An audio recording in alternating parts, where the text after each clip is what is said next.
So something I've been honestly avoid trying to talk about too much outside of being asked questions about it is Lonzo Ball and the chances that his career is over and what that would mean for the Chicago Bulls if we have to deal with yet another season of uncertainty next year of not knowing if Lonzo Ball is going to be able to play or not. And we're going to talk about all that right after this. You are now tuned in to Chicago Bulls Central, your number one place for all Chicago Bulls news and content.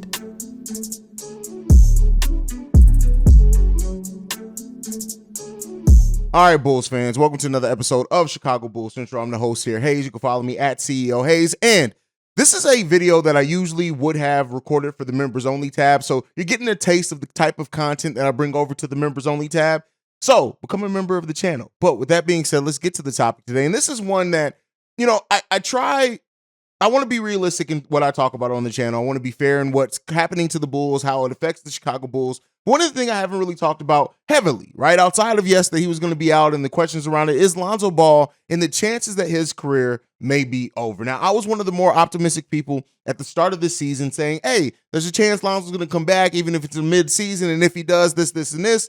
And as that initial 4 to 6 week period went by, and we got to 12 weeks and didn't hear anything, my feelings started to change on it. And, even with seeing the glimpse in the video of him dunking and, running on the treadmill, and there was always that kind of undertone of we don't know when Lonzo Ball is going to return. And really the only person as far as the Bulls, management he's not even in management, he's the coach, is Billy Donovan, just being honest. And even him saying like his recovery's going slow. And even now hearing like he's seeing multiple doctors, nobody quite knows exactly what's going on or why he's feeling discomfort. Now, it seems like structurally the knee is fine. At least that's what I'm getting. Now, I'm not a doctor. Things could be completely different than that. But it seems like it is something in that knee that is causing him severe pain that he can't ramp up. Now, I talked to Pat, the designer, a lot, and me and Pat talked about that, and he said that it sounds like it's just going to be pain management, and maybe it's just pain that Lonzo's going to have to deal with.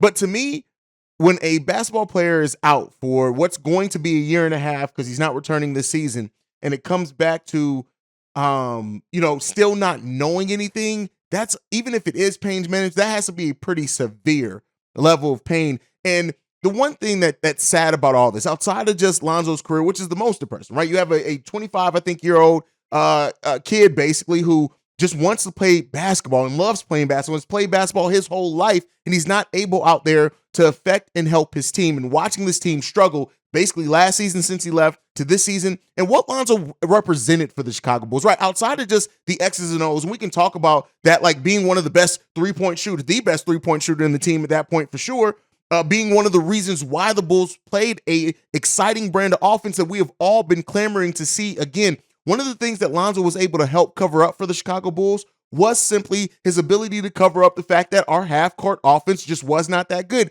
He had us out in transition, doing those type of things, like just guiding that whole thing, and then being a monster defensively, guarding 1 through 5 at times he was switching on, and just being kind of, while not like boisterous, kind of the heart and soul of that brand of basketball that the Chicago Bulls were playing. And I think it's telling that, like I said, that we have been trying to get back to that brand of basketball literally since he went down with injury. And now we've seen some glimpses of it with Pat Bev coming back, and we've seen a little bit more. The Bulls are playing a faster pace and things like that. But it is telling that once Lonzo went out, and Alex Cruz, they kind of went out around the same time, that we went from having a solid pace on offense to being one of the slowest teams in the NBA. Now, again, we're seeing some kind of the brightness of on the other side of the rainbow come back with the addition of Pat Bev, but it lends us to get to this question in this situation.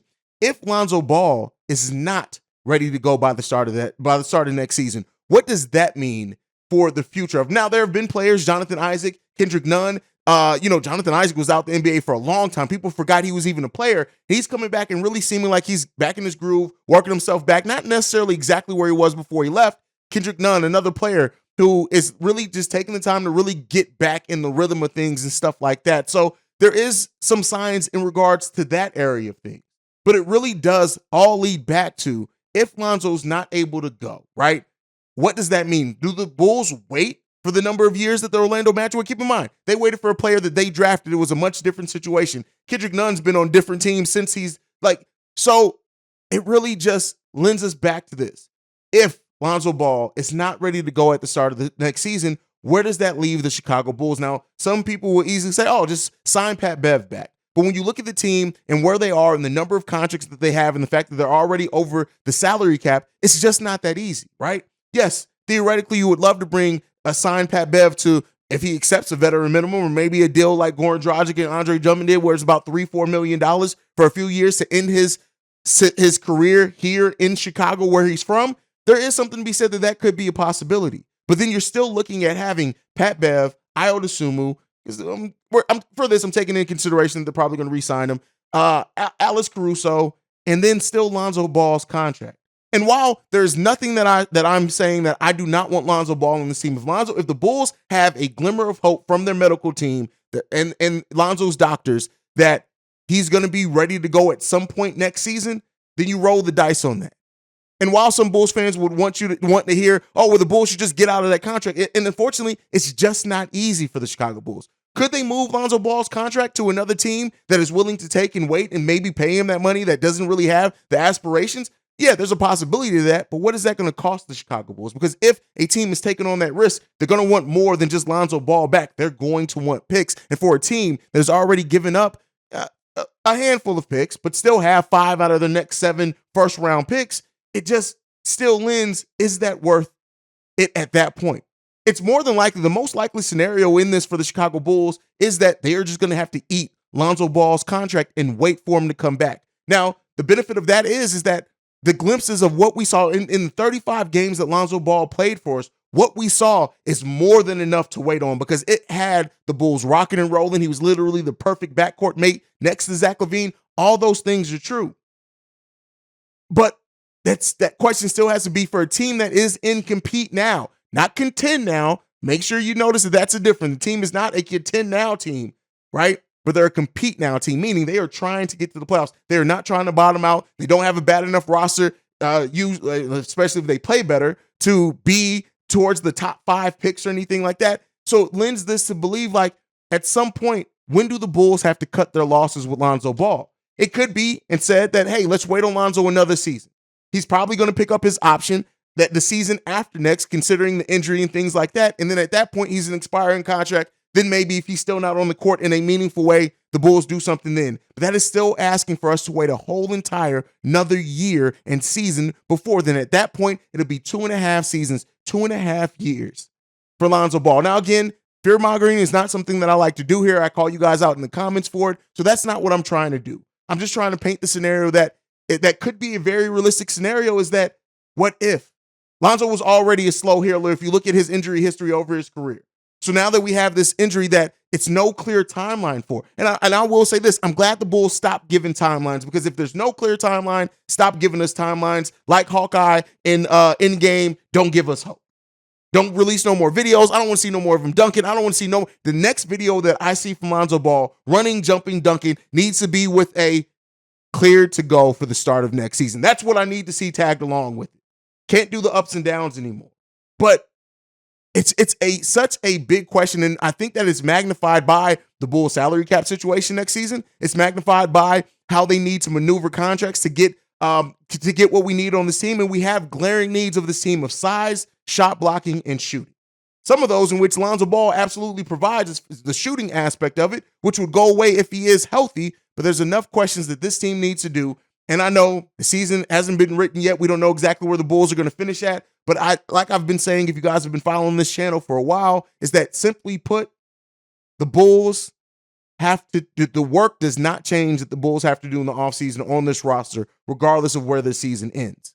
And hopefully, just hopefully, maybe the season will end with a more clear outline for Lonzo Ball before training camp opens next season. But I'm here to tell you guys this. If there's not a clear timeline a month before training camp next season, be prepared for it to be another season of questions of when he, won't he, whatever, when it comes to Lonzo Ball.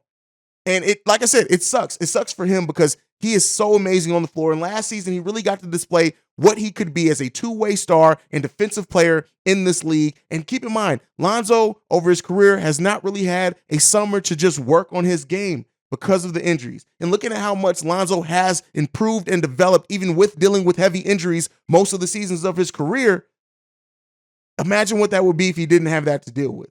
Last season, Lonzo 42.3 3-point percentage, fifth among players with 250 attempts or more.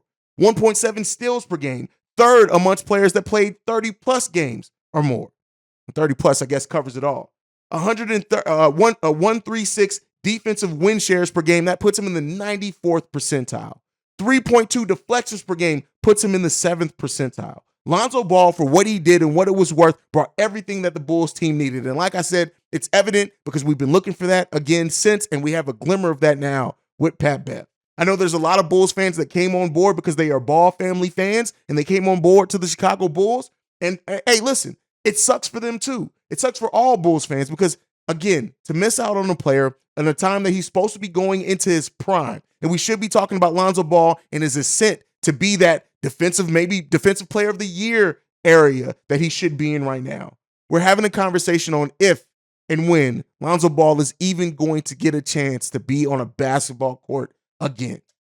And it stinks. It honestly does stink for where we are right now with Lonzo Ball because he's such a special player. He really is. I'm not as, a Ball family stand like some people are where I'm blinded and think like it's superstar or whatever, but he could get to that. He hasn't shown that yet, but for this team, he absolutely was that. And he was the heart and soul of this team, and he was the motor that made the offense go on all cylinders, and we're now missing that. So I'll present this to you guys, I guess, in a way. It's like, at what point do the Bulls have to cut ties, right? Whether it is wait and maybe give up more assets just to clear your books of that contract.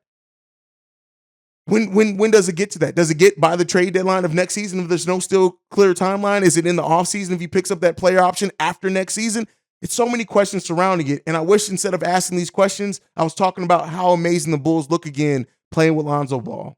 But that's my thoughts on that. You guys can let me know what you think down below. Again, this usually would have been a members-only video, but I wanted to give the world a taste of what the members-only videos are. Very different feel from my daily episode, so be in tune with that. But that is it. You can follow us at Bull Central Pod. You can send us any feedback, questions, comments, concerns, bullcentralpod@gmail.com. And then lastly, if you want to leave a text message and our voicemail, the number to do so, 773-270-2799. We are the number one spot for everything Chicago Bulls related because of you guys. And like I like to end every video on, go Bulls. Love you guys. See red if you can. Peace, y'all. This has been a presentation of the Break Media.